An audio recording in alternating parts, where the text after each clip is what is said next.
कबीर सदा गाते थे, कबीरा खड़ा बाजार में, मतलब बाजार में रहे, कुछ छोड़ा भी नहीं, कोई त्याग नहीं किया।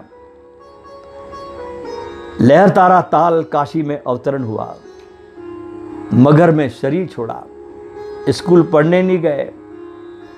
उन्होंने गाया भी है, मसी कागज छुओ नहीं, कलम गही नहीं हाथ, पत्नी लोई, पुत्र कमाल एवं कमाली पुत्री के साथ जीवन बिताते हुए रोज सत्संग भी किया।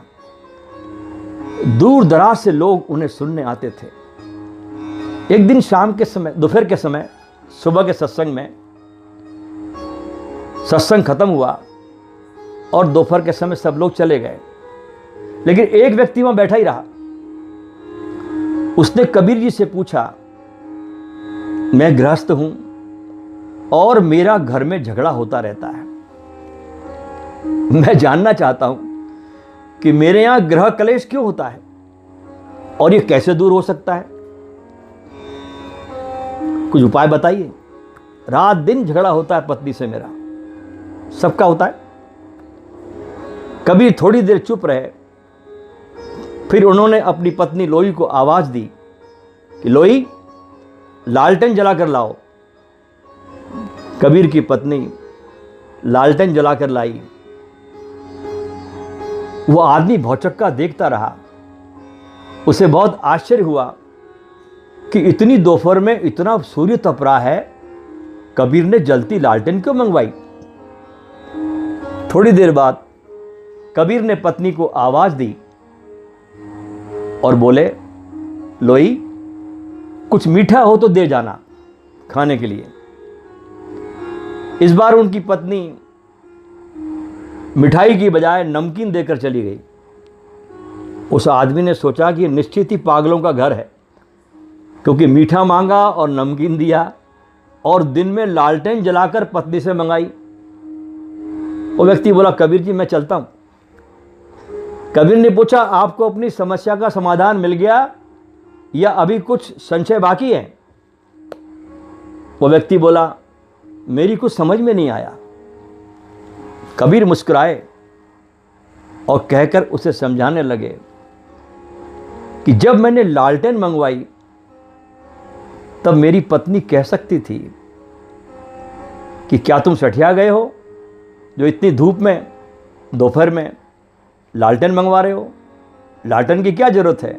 पत्नी मुझसे बहस कर सकती थी, लेकिन नहीं, उसने सोचा जरूर किसी काम के लिए लालटेन मंगाई होगी। जब मैंने मीठा मंगाया तो नमकीन देकर चली गई, तो मैंने सोचा हो सकता है घर में कोई मीठी वस्तु ना हो। यह सोचकर मैं चुप रह गया। इसमें तकरार की, झगड़े की कोई बात ही नहीं है। आपसी विश्वास और समझ होने से विषम परिस्थिति अपने आप दूर हो जाती है। उस आदमी को बड़ी हैरानी हुई। वो समझ गया कि कबीर ने यह सब उसे बताने व समझाने के लिए किया है। कबीर ने फिर कहा उस आदमी से कि गृहस्थी में आपसी विश्वास से ही तालमेल बनता है। आदमी से गलती हो तो औरत संभाल ले, और औरत से कोई त्रुटि हो जाए तो पति उसे नजरअंदाज करते। यही गृहस्थी का मूल मंत्र है। इस घटना से हम जान सकते हैं दोस्तों कि कबीर फैमिली मैनेजमेंट के कितने बड़े गुरु हैं। आज के सब मैनेजमेंट गुरु फेल है कबीर के सामने। कबीर के छोटे से परिवार में उनकी पत्नी लोई, पुत्र कमाल और पुत्री कमाली थे।